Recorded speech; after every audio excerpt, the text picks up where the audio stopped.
Allah beri kemuliaan bila orang yang kafir ambil agama pun Allah muliakan mereka. Bukan kafir, saya lah dulu sebelum Islamnya. Ya, bila ambil agama, bila ambil Islam, Allah muliakan. Muliakan macam mana? Duk ramai-ramai depan saya ni tak peluang nak duduk sini. Saya dapat peluang nak duduk. Kerana syukur alhamdulillah pasal berkat ambil Islam dan beriman kepada Allah Subhanahu Wa Taala. Ya, boleh duduk satu saf dengan YB kita, masya-Allah. Kalau zaman saya ke dulu saya dulu cerita dulu. Nak jumpa YB pun payah. Lah ni boleh duduk sebelah YB, boleh solat sebelah YB. Ini berkat kita ni ambil agama. Tengok bila kita kaitkan kapet yang kita pijak ni pun. Kalau tuan-tuan tengok di hotel-hotel, kapet lagi hebat daripada kapet yang dalam yang ada di masjid. Tapi orang pakai kasut naik atas kapet yang begitu mahal. Tapi bila dikaitkan dengan kapet yang ini ada dalam masjid, kaitkan dengan agama, orang buka kasut tinggalkan luar masuk kat sini. Kata apa-apa yang ada kaitan dengan agama, insya-Allah Allah akan muliakan. Macam ustaz sebutkan lah. Ya, yang Allah bezakan saya dengan tuan-tuan semua manusia ni apa dia? Ketakwaan kita kepada Allah Subhanahu Wa Taala. Doalah maka Allah bagi kita istiqamah sampai akhir hayat kita, kita dapatlah sebenar-benar takwa yang Allah nak daripada kita ni, insya-Allah. Alhamdulillah, sedikit pengalaman saya nak sebut pembetulan sikitlah. Ustaz kata saya ni orang India. Saya bukan orang India, tuan-tuan. Saya orang Malaysia. Orang Malaysia keturunan Hindustan. Kalau Terengganu dia jangan sebut India, kan kata Hindustan. Saya tahu tengok muka ni ramai muka Hindustan ni. Peminat Hindustan.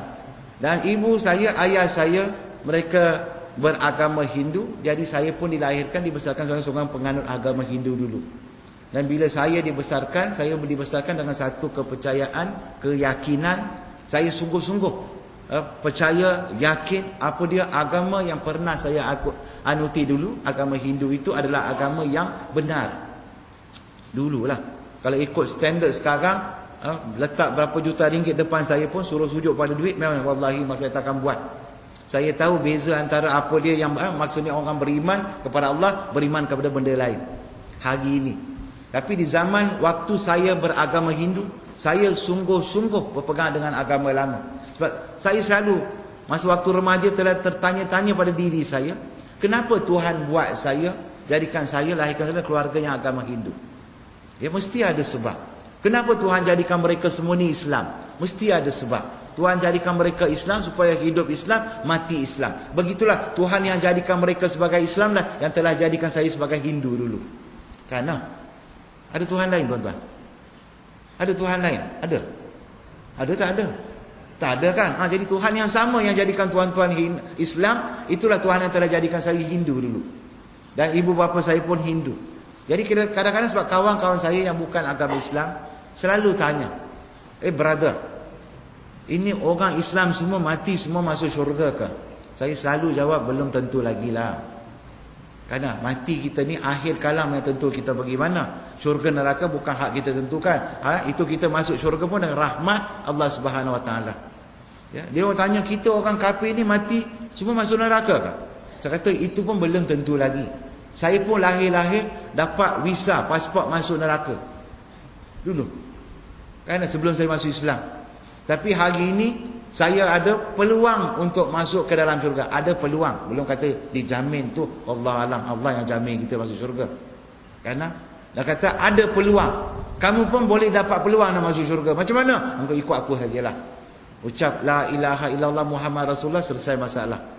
Ya, dunia kamu dapat, akhirat confirm dapat. Kita motivasi sikit. Sebab itulah bila saya membesar dalam keadaan macam tu, selalu tertanya-tanya, mesti ada sebab Tuhan jadikan saya Hindu.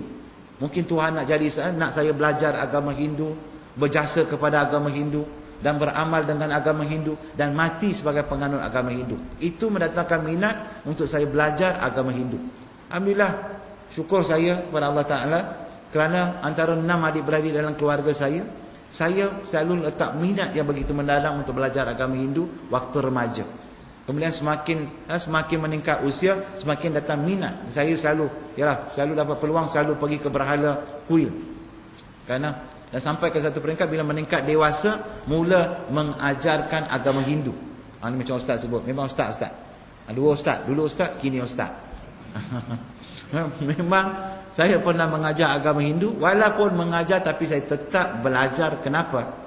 Sebab banyak perkara-perkara yang saya amalkan. Kadang-kadang saya hafal mentera-mentera dalam agama Hindu. Tujuan apa mereka hafal mentera? Mentera dihafal untuk mengimamkan sembahyang. Biasa Tok Sami macam kita, imam tadi tak baca mentera. Dia baca surah kan, dia baca Fatihah, dia baca ayat Quran. Dalam agama Hindu tu biasanya Tok Sami agama Hindu, mereka bila pergi ke berhala mengimamkan sembahyang, mereka akan ambil bunga, akan sebut nama Tuhan-Tuhan mereka. Satu Tuhan dia ada kadang-kadang ada 1108 nama, atau kadang-kadang ada 1008 nama.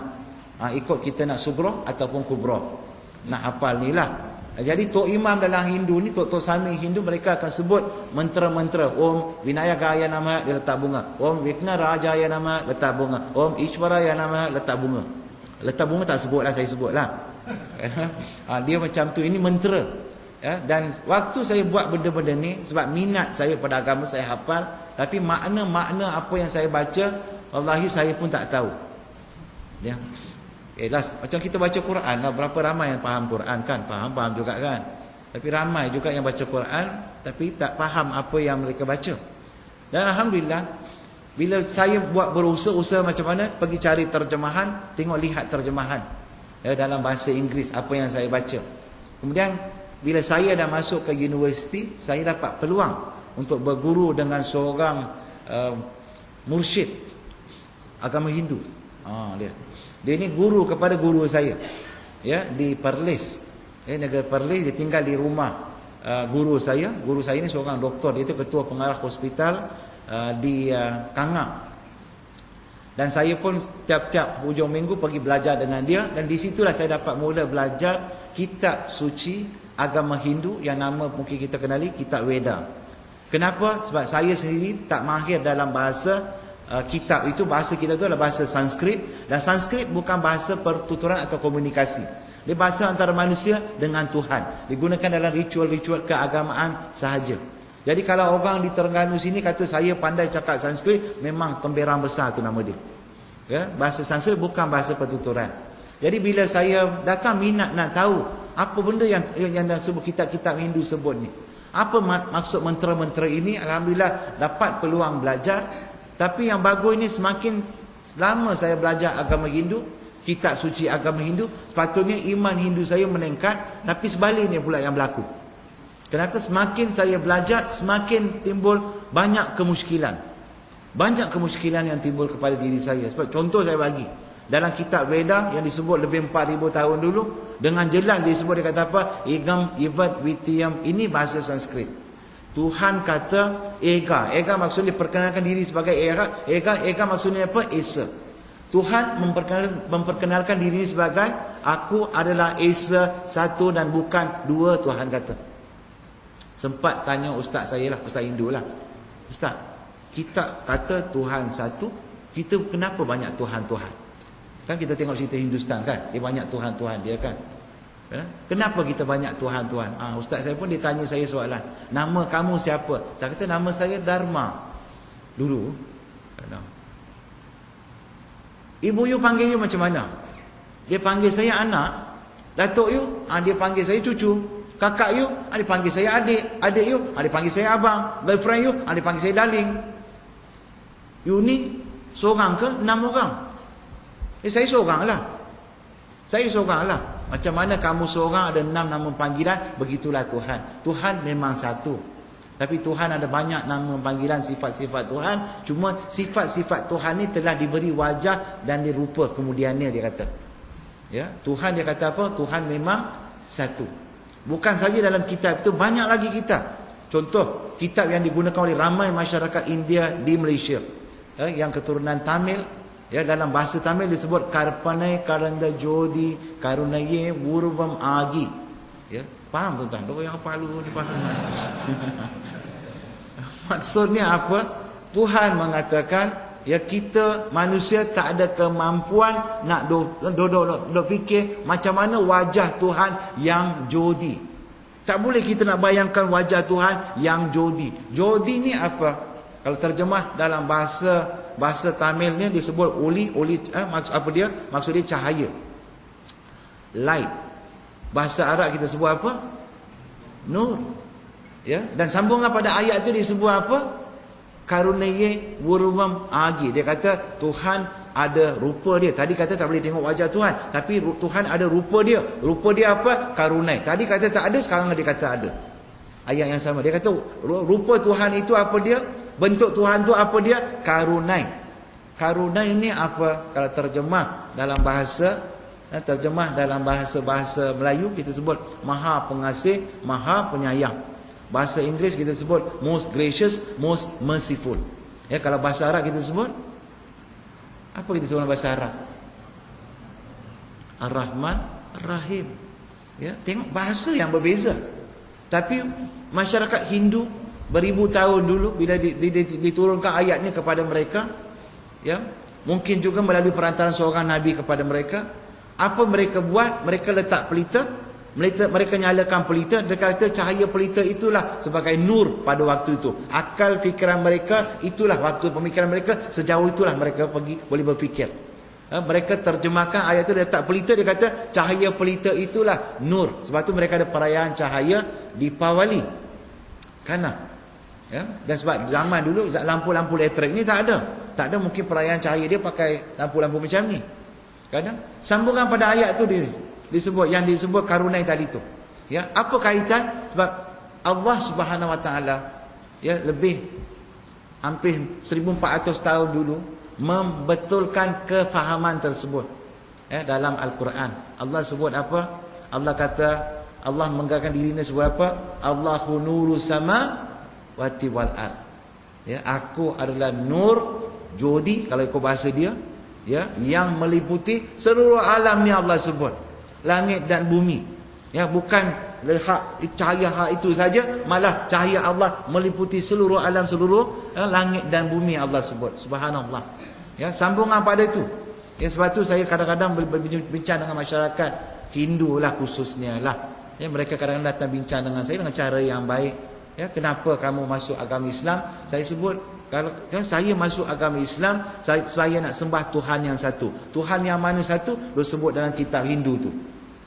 Tuhan yang mana satu? Kita Hindu kata apa? Natasya Pratima Aste. Weda sebut lebih awal lah, 4000 tahun dulu. Nah, tidak sekali-kali kamu boleh melihat wajah aku dengan mata kamu. Tuhan sebut macam tu. Habis yang saya nampak semua tak apa, yang kita lihat dalam cerita Hindustan semua, siapa? Nampak tak nampak Tuhan-Tuhan dia? Nampak ke tak nampak? Kita nampak Tuhan dia, dia pun nampak Tuhan dia. Dan saya pun nampak Tuhan saya yang lama dulu tu. Saya nampak. Tapi Tuhan kata apa? Tuhan kata kamu tidak boleh melihat wajah aku dengan mata kamu. Saya tanya ustaz Hindu saya, ustaz, Tuhan kata tak nampak, yang nampak ni semua siapa? Kenapa kita nampak Tuhan kita? Dia pun ada jawapan. Dia kata macam ni lah. Kalau ada seorang anak, ayah dia duduk dekat Amerika, tiba-tiba anak kecil tu menangis nak jumpa ayah, apa ibu akan buat? Telefon suami, yang balik kejap boleh tak? Kalau duduk Kuala Berang tak apalah kot, ni duduk ke Amerika. Ya? Apa ibu akan buat? Dia ambil gambar ayah dia, dia tunjuk dekat anak. Ni ayah kamu, ayah kamu. Anak pun tengok, ayah comel, ayah dekat dia hati. Dia peluk gambar ayah dia, dia pun tidur, lepaskan rindu. Adakah sebenarnya dia tidur dengan ayah dia? Adakah dia tidur dengan ayah dia? Dengan gambar ayah dia. Ayah dia mana? Duduk ke Amerika. Jadi guru saya pun kata macam itulah. Tuhan memang ada. Ya, Tuhan memang ada, kita tak nampak. Jadi wajah-wajah Tuhan ini dibuat untuk kenapa? Supaya kita boleh melihat, supaya kita boleh ingat dan boleh menjiwai Tuhan-Tuhan ni. Itu tujuan dia buat, ya, image-image, ya, dia buat patung untuk Tuhan, gambar untuk Tuhan supaya dia lihat dan dia boleh ingat. Ya, masya-Allah, itu ada sebab-sebab macam tu. Dan yang paling menakutkan saya bila satu masa kemudian masih lagi berguru, bila guru saya bagi tahu, ya, dia satu ayat dalam Veda diterjemahkan. Dia kata apa? Jangan sesekali kamu menyembah Asambuti, dia kata. Apa maksud Asambuti? Asambuti maksudnya kita buat sesuatu dengan tangan seperti meja ataupun kerusi dan menyembahnya. Dan kamu akan dihumbankan ke dalam, ya, kegelapan disebut. Apa maksud kegelapan? Neraka. Sebab kitab Hindu pun berbicara tentang syurga dan neraka. Dan disebut jangan kamu sembah Sambuti. Tadi Asambuti, ya. Dan jangan kamu sembah sambuti. Apa maksud sambuti? Membuat sesuatu dengan tangan yang berupa seperti manusia atau macam binatang atau macam pokok dan menyembahnya. Kamu akan dihumbankan di bahagian paling bawah dalam kegelapan disebut. Kita Hindu sebut.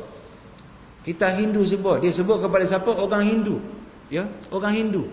Saya dulu agama Hindu, datang minat kepada saya belajar. Saya ambil peduli, saya ambil inisiatif, saya ambil usaha, saya belajar. Pasal saya nak mendalami agama saya. Kalau boleh saya nak jadi alim, ulama dalam agama hidup. Itu cita-cita dulu. Ya, alhamdulillah sekarang jadi separuh alim ulama pun jadilah kan. Kerana dalam maksud dalam konteks agama Hindu. Walaupun ilmu ni sikit tapi cukup saya bolehlah fikir dah. Pada bila saya terjumpa ayat itu, terdengar ayat itu, saya tanya ustaz saya semula. Tolong ustaz ulang semula 3 kali. Dia ulang, dia sebut benda yang sama. Ya. Dan kali ni saya tak tanya soalan. Ya, kenapa kita buat Tuhan kita? Tuhan saya dulu, manusia yang buat dulu. Bukan Tuhan datuk daripada langit macam tu, berdemu tak ada. Manusia yang buat. Jadi Tuhan dalam kitab sebut, jangan sembah sesuatu yang kamu buat dengan tangan kamu. Saya kalau tanya soalan dekat ustaz saya ni, ustaz Hindu ni, pasti dia ada jawapan. Ya. Dan dalam agama Hindu satu konsep yang penting. Apa dia disebut? Mada, Pida, Guru, Dewa. Apa dia Mada, Pida, Guru, Dewa? Mada maksudnya ibu. Agama Hindu dia ajarkan apa? Beri penghormatan yang pertama kepada ibu, Mada. Kemudian kepada Pida, bapa. Kemudian kepada guru. Guru ni perkataan Sanskrit lah kan. Melayu pinjam. Guru, maksud guru, ustaz, alim ulama. Kemudian yang keempat baru Dewa, Tuhan. Tuhan duduk di tempat yang keempat. Tempat yang keempat, ya. Dia Islam ni terbalik sikit. Islam kata pertama kita bagi penghormatan pertama kepada Allah, kepada Rasul, kepada ibu, kepada ayah. Tapi Hindu letak Tuhan di tempat yang paling belakang sekali. Ya, sebab itu dalam agama Hindu kita tak boleh menderhaka kepada ibu, ayah, itu dosa-dosa yang paling besar. Dan lagi kepada guru. Jadi guru ajar boleh bincang, tapi tak boleh kita nak melawan kata-kata guru, tak boleh. Ya, tak boleh. Jadi saya tak nak gaduh dengan guru saya kata okey, faham. Jalan. Ya. Sampai ke satu peringkat saya sendiri semakin lepas tu tak khusyuk. Kalau kadang-kadang saya mengimamkan sembahyang, wa minakan nama kita jaman cana putaya nama isbara. Bila sebut benda-benda ni dalam hati, dok kata kau ni siapa Syekh? Tuhan kata tak nampak, kau nampak. Tuhan kata dia seorang, kau ni pula ada adik-beradik, ada suami, ada isteri, dan tak boleh lagi nak fokus. Belajar macam tu, nak buat macam mana? Kalau tak belajar, kan elok kalau tak belajar. Kan langsung tenteran dulu sebelum saya belajar tentang agama Hindu, relax aja, hantam aja, buat apa orang buat. Tapi bila mula belajar datang persoalan, tapi jawapan yang kita dapat tidak meyakinkan kita. Lain kalau guru saya kata dalilnya ada dalam kitab ini, dalil dalam kitab ini, saya terima. Tapi dia asyakkan ni ikut kepala dia saja. Dia bagi jawapan-jawapan yang ikut kepala yang saya tak dapat nak terima pada waktu tu. Ya, akhirnya saya buat keputusan, bincang dengan ibu, saya kata, ibu macam ni lah. Saya nak minta cuti sekejap. Saya tak nak pergi berhala, tapi saya nak pergi cari siapa Tuhan yang Esa, Tuhan yang tak ada wajah rupa ini. Saya nak pergi cari supaya bila saya dah jumpa, saya nak sembah Tuhan itu sampai saya mati. Tuhan mana? Tuhan dalam agama Hindu tu. Bukan pergi cari Tuhan dalam agama lain, tak ada. Langsung tak pernah ada minat nak cari Tuhan selain daripada yang agama Hindu, tak pernah. Dan saya pun langsung